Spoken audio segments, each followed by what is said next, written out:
Hello, everybody. It is me, Briskatuzi, and today we're here talking about the Rising of the Shield Hero, episode 24.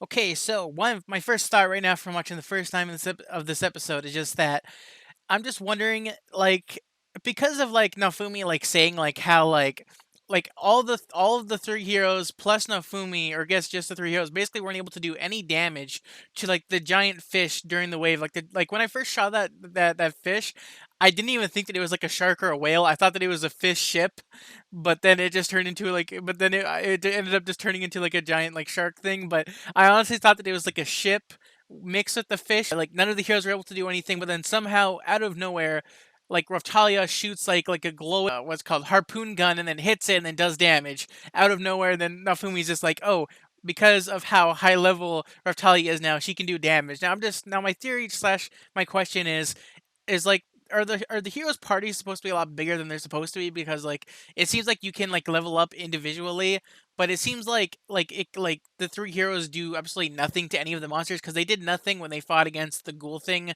that Nafumi has as a shield right now. Like earlier when they first met Glass, when they fought against the ghoul, it was like impossible to fight against it, and now they're fighting off against enemies that are probably even more powerful. And I'm just wondering like how strong are the heroes supposed to be, or maybe they're just leveling up wrong, maybe they're doing things wrong.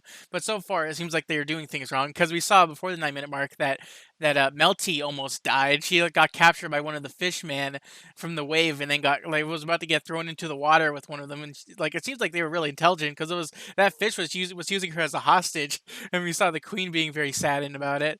And then we saw that Lark the scythe guy had to come in and then save her, because like you can see how powerful he is. He's just dealing with these enemies like super easily. Like even like the army people, like what level are the freaking like army of the queen's like army people? Like, because it seems like they're like very weak levels that do absolutely nothing.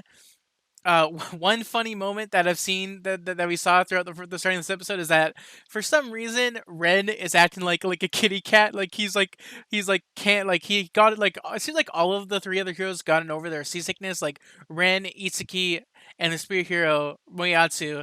Like they all just got over their seasickness. They're all over it. Maybe they have like debuffs or something. We saw just go on a side tangent. We saw Nafumi go underwater to fight off against the giant fish, and then he also used like his aggro like hate reaction. That was a pretty cool ability.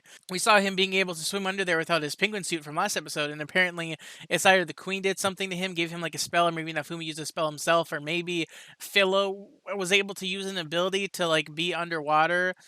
I think that well, yeah, was she under the water by herself last time, and then she was able to like add on to Nafumi, because since he was on her back, because it showed a glow around him, maybe she did like maybe she was able to add like on her thing. But then couldn't they just do that last episode? It's very weird. They just had to do the penguin thing because it was in the manga. Who knows if it was in a light novel or web novel? Like I said, it was really weird seeing Ren being a kitty cat, like holding on to like the I don't know ship terminology. I'm supposed to know pirate stuff because I like it, but like on the thing with the sails, the sail pole, he was like holding on to it, and he was like slashing his sword while like holding on to it, and he didn't want to get into the water.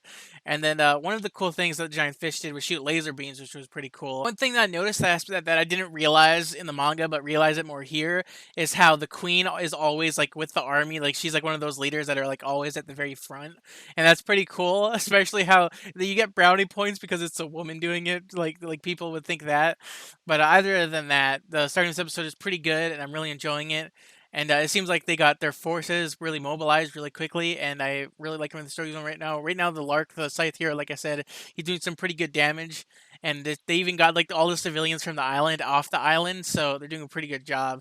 And yeah, I'll be back in a few minutes to read the rest of this episode. Okay, I am back, and I just watched from about 9 minutes to about 16 minutes, and now all I gotta say is just like, wow, the Scythe guy, Lark, and Therese are just oh, wow, so much powerful. Like they're around the same levels as the other heroes, and we found out that apparently they're heroes from another world. Now, to be honest, completely forgot about any of this stuff.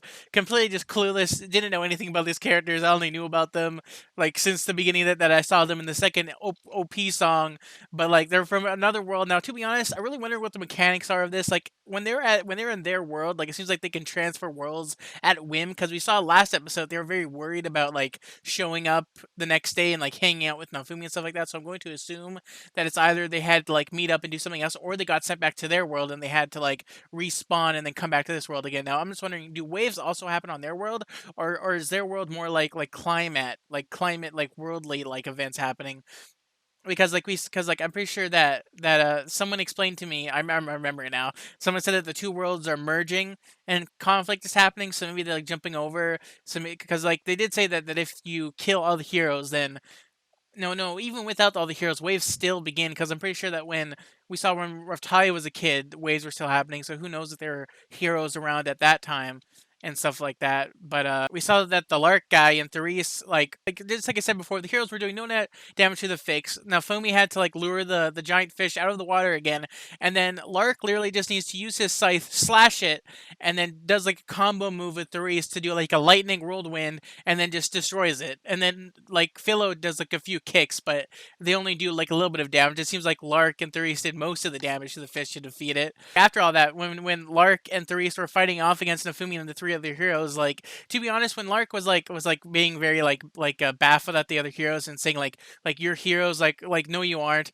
and like was he like he like whipped the floor with them, I was totally on his side. Like those three other heroes are just arrogant assholes, and they've been like that way like since episode 2, or like no, since episode 1. Like at the beginning when they first got introduced they were okay, but then they turned into assholes and they've been assholes since. Like the only like least asshole that everyone can agree on is Ren. He did a move when they were fighting against each other where he summoned, like before the 16 mark when he was fighting against Raftalia and stuff like that, he and Philo, he summoned 2 scythes.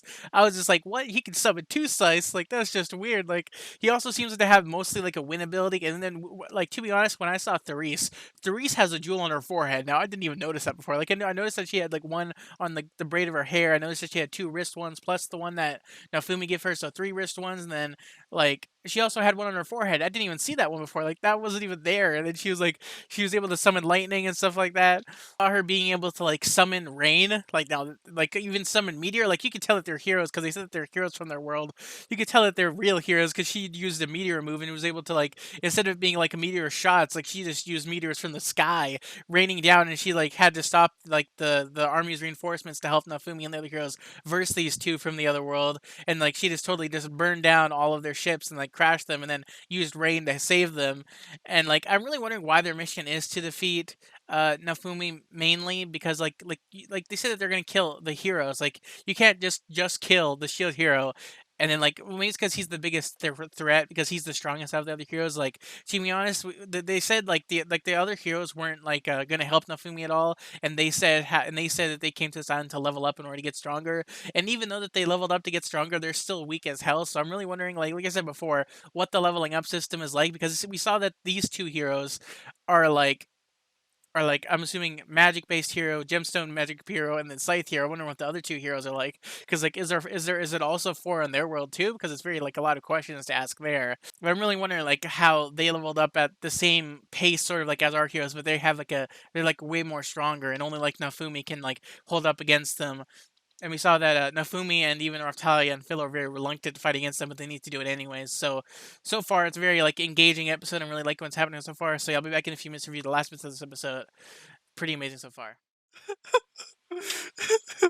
I can't believe that the next episode title is The Rising of the Shield Hero. They literally did the title for the last episode. Like like literally like like I started laughing because like even before I hit the record button, as soon as when I skipped like ahead to see what the title was for the next episode, I started laughing out loud, and then like I just had to press record, and you just like heard like the tail end of me laughing. This is like such a coincidence, such like perfect, just perfect, on point. Just love it, like so amazing. From the 16-minute mark to the ending mark, we saw Melty try to like go over to where Nafumi was because she was very worried, and she like forced the green haired girl from Itsuki's group to swim the boat over to them. And we saw that apparently Itsuki ran away from the battle. Apparently all those 3 other heroes ran away Wow, they didn't even try to help Nofumi. Like they're just like, "Oh, we're so weak. Oh, Nofumi has it. Oh, we'll just leave." Like wow, such a bunch of lazy people right there. They automatically got their ass whooped, and then they ran away. Said Melty just came there just to give Nofumi just a speech to say like, "Hey, you need to like defeat these guys quickly." Just the whole entire friendship speech that happens.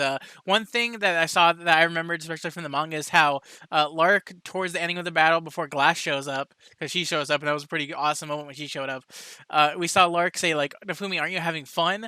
And then Nofumi like has like this very what, this is fun, this is life to death battle. And to be honest, like it would be cool if he embraced it, because you're heroes, you're supposed to like have fun, like even though that you're supposed to have like your words, and you're supposed to like have like that paranoia and stuff like that, like you're like have fun, like you can just tell that they're having fun, like even like in some levels, even though the Glass seems like a more like serious character, she probably on some levels having fun, because she's smiling the whole entire time, saying like, "Oh, Nafumi, you've grown so strong from before." Like you can tell that she's having a little bit more fun too. Like I think that if he embraced more of the fun side, and like more like, it seems like especially with like skills and powers in this world, it seems like you're like if your brain was more opened, and if you weren't predisposed to, like the game mechanics and stuff like that, if you were just more imaginative, then maybe you would be able to like gather new abilities and stuff like that. That's what my main like thought process is with the series. So then they all started to fight each other, and I really enjoyed like the attack combos, and like the way that their like teamwork was showing up, like the way that it was choreographed, and the way that the animation was, and the way that characters talk to each other, and the abilities used. I really liked that we saw Raftalia use like her illusionary magic. We saw Philo attacking just like she usually attacks. We saw no, we saw Lark and Nafumi like say their trump card to each other. But then at that moment, you're just like, oh, because Glass says it like later in the episode that Nafumi wasn't using his real trump card to Lark, because Lark didn't know about his like Rage Shield, Wrath Shield, because Nofumi isn't gonna use that, because like that's like a last resort type move. And then we saw how they first started to attack each other. Like Lark and Therese were doing a pretty good job, like fending off against Nofumi or and Philo. But then once like Nofumi started getting into it and using their moves together, like especially when Melty showed up and Melty was helping, like combining her moves with Philo, like she did a few episodes back, that they started to like get the upper hand on them and actually like used attacks against them and got them on the ropes. And then after that, we saw the line where Lark said to Nofumi like, "Aren't you having fun?" and stuff like that. And then we saw Glass show up. Glass just like came down like a meteorite, crashed right on. She crashed on a ship and then just teleported straight to beside Three Lark. We saw that they were teaming up together, and I remember that happened. But it was cool seeing her just show up, and then she was like asking why. I'm pretty sure that her question to Therese and Lark was like, why aren't you like, or maybe she was also saying it to Nafumi too, like why aren't you like fighting, like why are you just goofing off, like why aren't you actually fighting each other? And then we saw her like we saw like what she said, that Nafumi wasn't using his full potential. Lark is just like, wait, what? He wasn't using full potential just now. I thought he was. I thought that was pretty funny. And then like I guess in the next episode he's probably going to end up using his Wrath Shield, Rage Shield again against them, and like that's going to be the only way, unless he tries to use the best of his abilities, which he does. Like when we saw in the fight, that Nafumi even used his snake shield and his dog shield again to like bite Lark and stuff like that, which is it's probably gonna be pretty cool next episode. Like I'm still like amazed by like heroes in like our series, in like the Rising of the Shield here. Like they're like very simple like archetypes, but then you saw from like Glass's world and Therese and Lark's world, it's very like different sets of heroes. Like if there are four, I'm just going to assume that there are four, unless someone can tell me in the comments otherwise. Like a little bit of a spoiler if they know anything about the other world. But yeah, this episode is pretty good. It's going to be pretty good to see what happens next episode, the showdown between them, and to see how this all ends. But I guess like this arc only lasted 3 to 4 episodes. Three, I assume, if I remember correctly. But next episode, last episode, who knows if we're ever going to get a second season. But this episode was pretty good. I really enjoyed it and liked what was going on. And yeah, other than that, if you enjoyed my thoughts, my opinions, and stuff like this on this episode, leave a like. If you didn't enjoy this whatsoever, leave a dislike. And yeah, I can't wait to see what happens next week in the next episode. Can't wait to see if a preview comes out in the next couple of days. And yeah, bye. See you later. Bye.